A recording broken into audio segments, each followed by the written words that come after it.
Halo, Assalamualaikum warahmatullahi wabarakatuh. Nama saya Yusbika Permatasari. Saya dari Manajemen Pendidikan Islam STHI Syamsul Ulum Gunung Puyuh, Kota Sukabumi dari semester 6. Selamat menyaksikan. Judul proposal penelitian saya yaitu Peran Manajemen Strategis Kepala Sekolah dalam meningkatkan jumlah peserta didik baru dan kualitas lulusan siswa. Alasan memilih judul tersebut.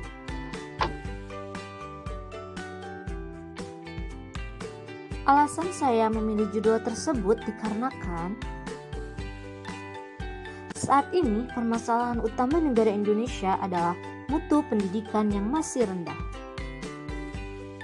Hal ini dapat dilihat dari hasil tes PISA, Programs for International Student Assessment, yang dilakukan oleh OECD, Organization for Economic Cooperation and Development. Pada tahun 2015, negara Indonesia berada di jajaran negara terendah atau pada peringkat 62 dari 70 negara dengan kualitas pendidikan dilihat dari Science, Readings, dan Mathematics.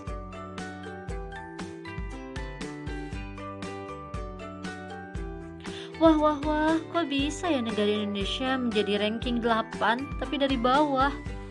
Makanya teman-teman, yuk yang rajin belajarnya supaya tidak menjadi negara yang tertinggal.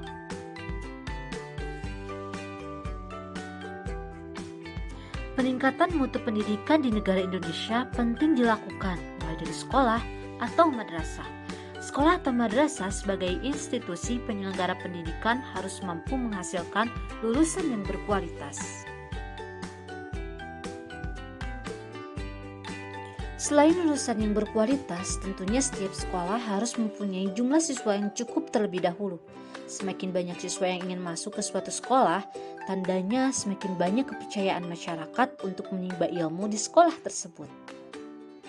Terlebih lagi, kalau sekolah tersebut sudah lama didirikan, namun jumlah siswa tidak kian meningkat atau justru mengalami penurunan. Itu sudah menjadi suatu masalah di sekolah, guys. Hal itu harus segera diatasi, guys. Gak rame kan kalau misalnya di kelas siswanya cuma 2 orang aja? No, jangan sampai itu terjadi. Latar belakang masalah penelitian. Nah teman-teman, sebelum lebih lanjut, mari kita lihat jumlah peserta didik baru tahun 2016 sampai 2021 di MA Syamsul Ulum Gunung Puyuh, Kota Sukabumi. Pada tahun 2016, jumlah kelas 10 IPA itu ada 21, jumlah 10 IPS ada 21, 10 PK1 ada 35, dan totalnya ada 77. Pada tahun 2017, totalnya 77 juga, itu artinya tidak ada peningkatan dan tidak ada penurunan. Pada tahun 2018, totalnya menjadi 93, alhamdulillah terdapat peningkatan. Sedangkan pada tahun 2019 totalnya menurun menjadi 81. Dan di tahun 2020 lumayan nih, nambah 1 orang jadi 82. Dan di tahun 2021 sekarang nih, ini terjadi penurunan menjadi 58. Hal ini bisa disebabkan salah satunya karena pandemi yang tak kunjung berhenti. Tetapi pendaftaran tahun 2021 belum ditutup nih teman-teman. Jadi siapa tahu masih ada yang ingin mendaftarkan diri untuk menjadi siswa di MA Syamsul Ulum Gunung Puyuh tahun 2021. Nah teman-teman, bisa kita lihat diagram batang yang menunjukkan jumlah peserta didik baru tahun 2016 sampai 2021 ya. Terlihat jelas di situ kenaikan dan penurunannya. Karena ketidakstabilan jumlah peserta didik baru, hal itu yang melatar belakangi saya untuk melakukan penelitian tersebut di MA Syamsul Ulum Gunung Puyuh, Kota Sukabumi. Identifikasi masalah-masalah penelitian. Yang pertama, jumlah siswa di MA Syamsul Ulum kurang banyak dibandingkan dengan sekolah-sekolah lainnya. Pada tahun 2021, jumlah peserta didik baru mengalami penurunan yang sangat drastis. Kualitas lulusan siswa di MA Syamsul Ulum alhamdulillah lulus 100% tiap tahunnya. Namun jumlah siswa yang lolos dalam SNMPTN atau SBMPTN hanya sedikit saja dibanding dengan sekolah lainnya. Untuk rumusan masalah yang saya buat, yang pertama yaitu bagaimana manajemen strategi kepala sekolah dalam meningkatkan jumlah peserta didik baru di MA unggulan Syamsul Ulum Gunung Puyuh, Kota Sukabumi. Yang kedua, bagaimana manajemen strategi kepala sekolah dalam meningkatkan kualitas lulusan siswa di MA unggulan Syamsul Ulum Gunung Puyuh, Kota Sukabumi. Dan yang terakhir, apa faktor pendukung dan penghambat kepala sekolah dalam meningkatkan jumlah peserta didik baru dan kualitas lulusan siswa di MA unggulan Syamsul Ulum Gunung Puyuh, Kota Sukabumi. Kerangka berpikir.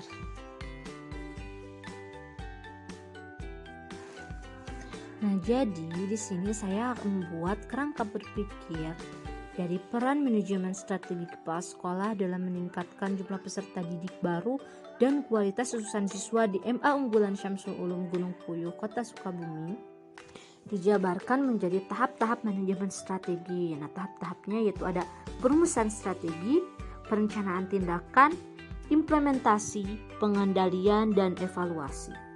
Lalu keempat tahapan tadi dilakukan dalam strategi manajemen pemasaran, strategi manajemen public relation, strategi tenaga pendidik. Nah, untuk apa sih diadain strategi manajemen pemasaran dan strategi manajemen public relation? Yaitu tujuannya untuk meningkatkan jumlah peserta didik baru. Sedangkan strategi tenaga pendidik bertujuan untuk meningkatkan kualitas lulusan peserta didik. Nah, jadi dengan adanya kerangka berpikir ini nantinya akan berkembang dan penelitian akan lebih mudah dilakukan. Tahap selanjutnya yaitu metode penelitian.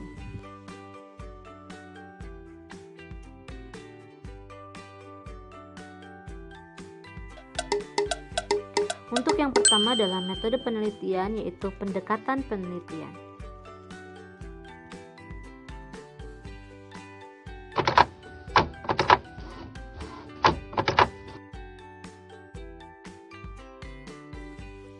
Pendekatan penelitian ini akan menggunakan metode kualitatif, yakni penelitiannya dilakukan pada kondisi yang alamiah atau natural setting. Dengan desain penelitian deskriptif, yakni menggambarkan secara sistematis terhadap suatu gejala tertentu, secara faktual dan akurat mengenai fenomena yang terjadi di lapangan. Teknik pengumpulan data. Nah, untuk pengumpulan data, kalian bisa perhatiin video berikut ini ya. Bingung ngumpulin data kemana atau bagaimana caranya?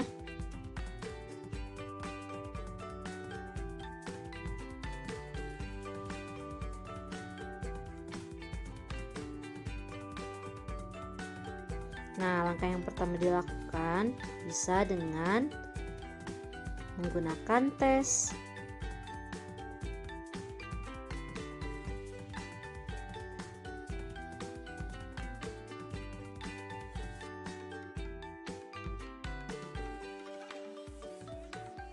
Nah, langkah yang kedua, kalian bisa menggunakan dengan cara wawancara. Jadi kalian bisa mewawancarai narasumber kalian supaya bisa mendapatkan data-data atau info-info yang lebih lengkap. Yang selanjutnya yaitu angket yang dibagikan kepada narasumber-narasumber atau informan. Nah, jangan lupa nih, dokumentasi adalah hal yang penting juga supaya lebih akurat. Jadi nggak usah bingung-bingung lagi ya. Dan yang terakhir yaitu observasi atau turun langsung ke lapangan. Yeay, kalian sudah bisa mengumpulkan data-data. Yang selanjutnya yaitu uji keabsahan data. Untuk uji keabsahan data dalam penelitian kualitatif untuk menguji nilai benar yaitu dengan kredibilitas.